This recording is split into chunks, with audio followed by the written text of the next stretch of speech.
தமிழ்நாடு சட்டப்பேரவை விதி 26(1) கீழ் தமிழக சட்டமன்ற பேரவை கூட்டமானது வருகிற டிசம்பர் மாதம் 9ஆம் தேதி காலை 9:30 மணிக்கு தலைமைச் செயலக வளாகத்தில் அமைந்துள்ள சட்டப்பேரவை மண்டபத்தில் கூட்டியுள்ளேன் என்பதை தெரிவித்துக் கொள்கிறேன். நன்றி, வணக்கம். அது அலுவல் ஆய்வுக்குழு கூடி முடிவெடுக்கும்.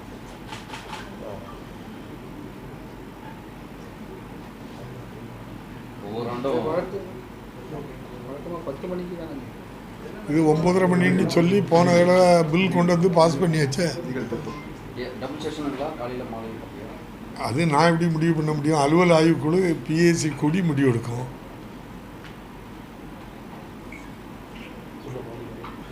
சரிதானே? 100 நாட்கள் ஒரு ஆண்டில் சட்டப்பேரவை கூடுவோம். இந்த ஆண்டுகள் எத்தனை முறை வந்து ஆண்டு முடிய போகுது?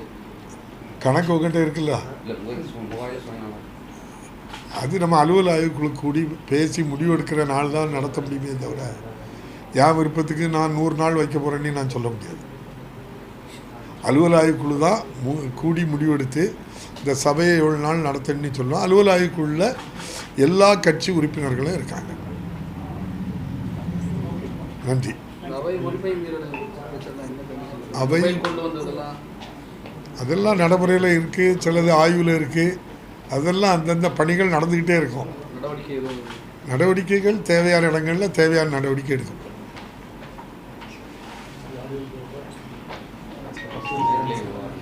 நேரடி இது இப்போவே நீங்கள் எல்லாம் லைவ் தானே போட்டிருக்கீங்க.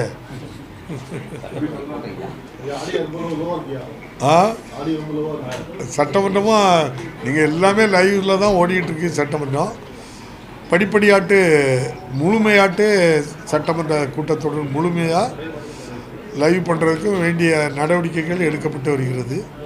நிச்சயமாட்டு மாண்புமிகு தமிழக முதல்வர் இப்போது இருக்கின்ற முதல்வர் வந்த பின்பு தான் நேரடி ஒளிபரப்பு ஆரம்பிக்கப்பட்டது.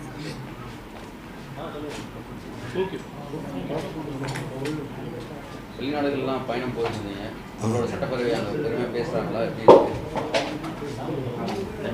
வெளிநாடு வந்து உலக அளவில் நடைபெறுகின்ற அது ஒரு பார்லிமெண்ட்டு, காமன்வெல்த் பார்லிமெண்ட் அசோசியேஷனுடைய கூட்டம். அதுகளில் இந்த ஆண்டு ஆர்டிஃபிஷியல் இன்டெலிஜென்ஸை பற்றி நமக்கும் பேசுகிற ஒரு வாய்ப்பு கிடைச்சிது. இது ஆர்டிஃபிஷியல் இன்டெலிஜென்ஸை பொறுத்தளவில் உங்களுக்கு உலக அளவில் தமிழ்நாடு முதலிடத்தில் தான் இருந்துகிட்டு. சட்டப்பேரவையாக இருந்தாலும் காகிதம் இல்லாத சட்டப்பேரவை எல்லாமே புதிய தொழில்நுட்பங்களை மக்களிடம் கொண்டு சேர்ப்பதற்காக பள்ளி கல்லூரிகளிலும் நம்முடைய மாண்புமிகு முதல்வர் அவர்கள் ஆர்டிஃபிஷியல் இன்டெலிஜென்ஸை கொண்டு சேர்த்து நம்முடைய வருங்கால மாணவ செல்வங்கள் அந்த புதிய தொழில்நுட்பங்களை படித்து பலன் பெறுவதற்கு வேண்டிய பணிகளை செய்து கொண்டிருக்கிறது இந்த அரசு.